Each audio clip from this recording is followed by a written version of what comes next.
I had to write a speech. Actually, this was for the Box Office Hero Award a while ago. But I wasn't really expecting to win, so just forgive me for shaking. I'd like to...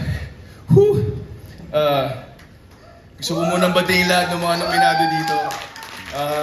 Jello said, Mr. Romnick Sarmenta, he's my best actor. And also si Dom tsaka si Alden, I share this award with you guys. Okay, can I just read this? Thank you to our dearly beloved editors for this award. I hold this close to my heart because it comes from friends from the industry. Thank you so much as we celebrate Philippine cinema.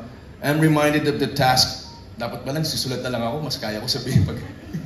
I'm reminded of the task that we have at hand, which is to not just celebrate, but to carry on and make sure that we're leaving a good trail for people to appreciate and hopefully be inspired by what we do. I'm humbled by this and I'm sincerely grateful for the honor. Thanks to our dear Lord for always making sure that I'm properly guided by like-minded people. And to my family, my mom, who's my greatest fan, supporter, and my strength, my son, who inspires me to always give it my best in everything that I do. My siblings, my managers, Tita Lulu, Erickson Raimundo from Cornerstone, and si Giselle po, ang aking better half sa lahat na aking ginagawa. Kung wala si Giselle, hindi ko magagawa yung mga trabaho ko. And I share this with you guys because I'm just half the effort. So thank you so much. You guys complete me.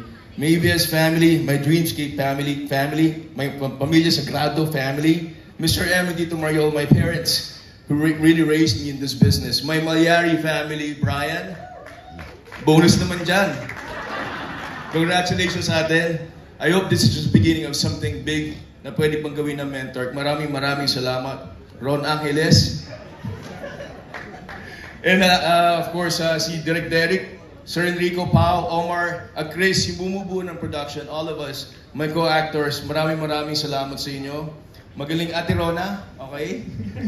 Baka makalimutan ko Salamat din po sa pagmamahal at pag-aalaga ninyo sa akin. My acting coach, my job was made easier because I had an acting coach on the set, Tita Angie Castrense. I offer this award to you. Hindi magiging maayos yung trabaho kung wala si Tita Angie. Ay, salamat.